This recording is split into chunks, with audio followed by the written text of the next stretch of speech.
Welcome to the webinar for the latest permanent migration program changes. These changes have been recently announced by the government, by the federal government, and yeah. So let's start about with the changes. So let's talk about the allocations which the government have announced. So first of all, the employer sponsored and employer nomination, there would be 22,000 seats available for this nomination. And then there would be a skilled independent nomination. These seats have been reduced drastically. And now there are only 6,500 seats available in this category. Um, Coming on next is the state territory nominated and skilled nominated visas. These seats are now stands at 11,200. So these seats have also been reduced, and because these seats are the seats which includes the 491 visa. So as you can see, these seats are reduced, but not drastically, but still there is a reduction in that in these one. And then there is a regionally skilled program, again 11,200 seats. It's with the 491, and the seats which have been increased seats are in this category, the business innovation investment program. So 3,000 sorry 13,500 seats have been allocated to this program. And coming on to next is the global talent and distinguished talent visas. The seats now stands at like altogether at 15,200. So 15,000 seats are for global talent visa, and then the 200 seats are for distinguished talent visa. We have seen that there is a increase in the number of seats for the partner visa application. So this is the partner visa application in which you have the Australian permanent resident, or you have the you know Australian citizen as your partner. These seats, this allocation does not include or does not mean like the student partner visa, or which is the student subsequent visa, or the 489 subsequent visa, or 482 subsequent visa. So this is the partner visa, which is only available, or it is only for the people who have an Australian partner or a permanent resident as a partner. So and then there is another seats for the parent and family categories, which stands at 5,000. Then this makes the total allocation of 15,000. Sorry, 1,57,000 seats. So 3,000 seats on top of all this is allocated for like different categories. So making it total of 160,000 seats. So and this is for these seats, or this allocation stands for the allocations which will be granted till the 30th June 2021. Okay. So what is the skill independent? Let's talk about the skill independent, means how it is affected and things like that. So with the skilled independent, if you are looking for a 1889 program, it comes under a skilled independent program. As we have discussed in the previous slide, seats have been reduced to 6,500 only.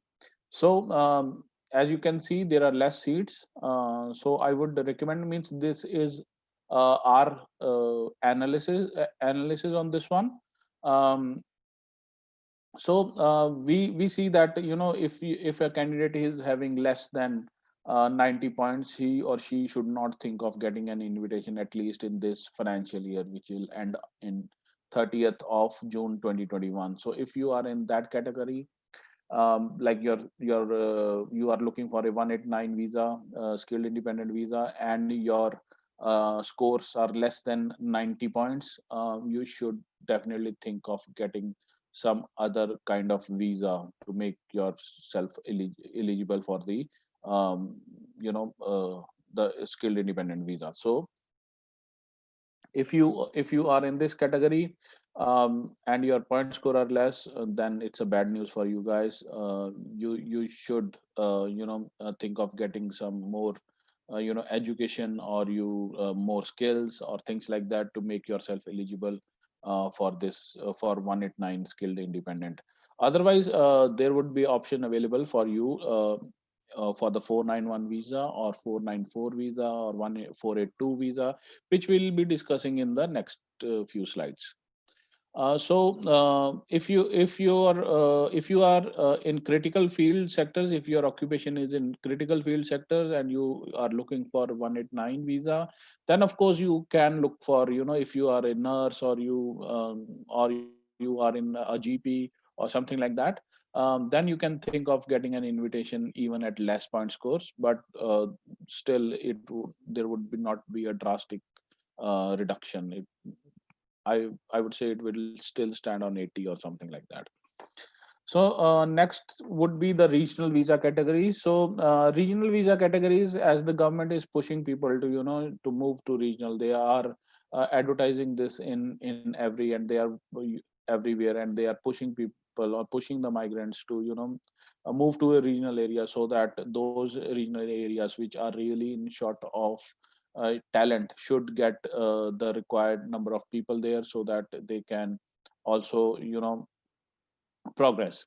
So seats have been reduced, but again, the most of the year is already passed. So now, like like July, August, September, October has already passed. So few seats are available, like still 11,200 seats in this category are available. Earlier it was like 15,000 seats, but in this category we still don't have a clarity. We don't have a clarity as yet, because the seats have been allocated, but the states are not haven't come up with their own rules, that how they're going to be applying how they uh, going to make eligible people for 491 visa, what rules they're going to be means, if you have to have a job or not in your field, and things like that, and how much residency you need, means. So in this category, you still need to wait and see. If you are looking for this category, I would say that you should wait, like a few days more or few weeks more. States will definitely come up with their options, and you can gain from there. And the next category let's talk about is the global talent, or the distinguished talent visa. So there is a, like a a big increase the number of seats in this category. Earlier it was 5,000 seats, now it is 15,000 seats available in this category. So, if you are, so who are eligible in this category? So, if you are studying or having an outstanding achievement in agri tech or space and advanced manufacturing, or you having a, this thing in fintech or energy and mining technology, or medical technology, or cyber security, or quantum information, or advanced digital information, or the data science, or you are in a ICT field, then this category is for you. You should definitely look into this category, the Global Talent Independent Program. Uh, this this gonna be a big thing in the future. So if how you get eligible for this, if you have done, like if you have a like a outstanding achievement somewhere in this field, or you have done a PhD or a master's by research, you can be eligible for this program. Even if you are a sports person, if you are a professional in some field, if you are related to arts, if you are a research fellow, you can still apply under the distinguished talent visa. So you should definitely look into your eligibility for this visa category if you are a studious person. Cause we always get some people who are very good in studies, and they have already done masters, and they don't want to downgrade their studies, or they don't want to do something like a diploma level course or something, but you can definitely then look up doing this type of course, doing a master's by research, maybe you're doing a PhD. This can definitely help you out. Uh, and then there is an employer sponsored category. So this gonna be a big thing in the future, I believe. So 482, there are two categories in this one. The one is the 482 category and one is the 494 categories. So 494 is basically for the people who are in the regional area. 482 is if your occupation is in the medium to short term list.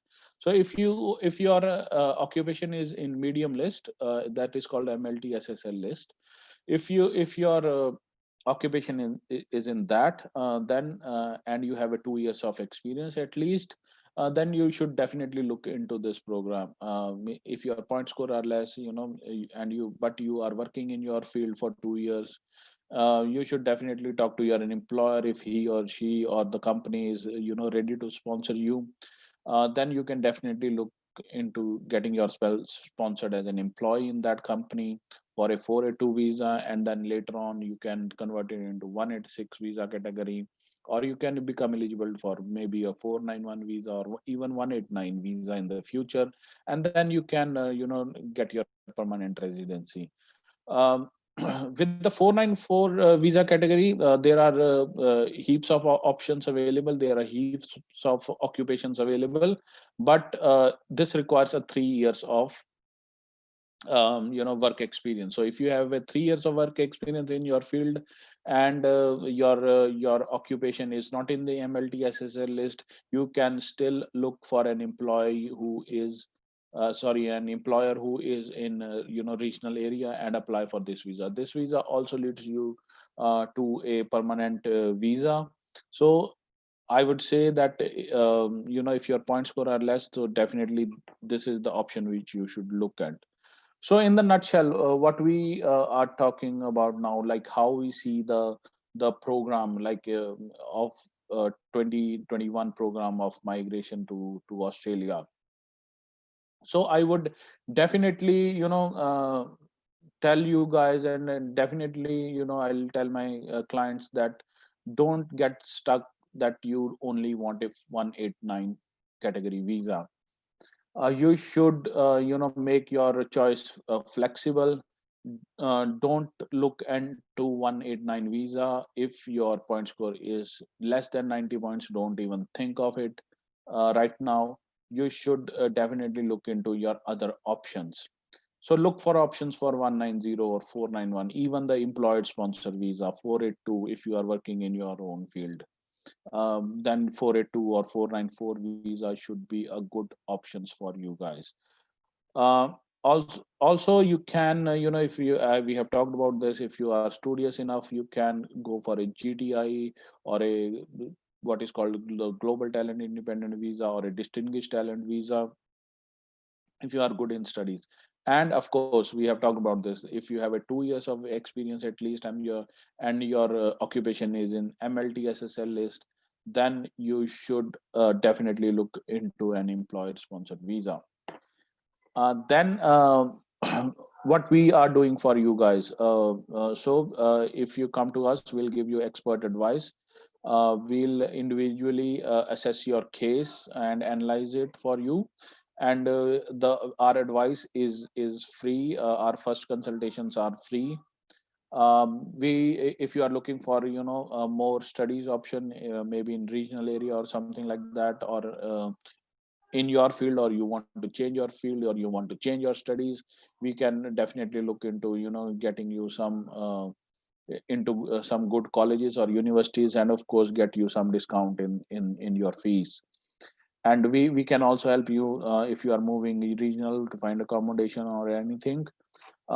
If you We are also doing a free Nati and PT classes. You should join our Facebook page, and there you get a free links to join the free Nati and PT classes, which can boost your if you clear those things, it can boost your point score towards any visa category. Our number is 0396631318. Do call us on this number, and we can help you out with all your migration needs. So now if you have any questions, we are ready to take that. Otherwise, we can conclude this webinar.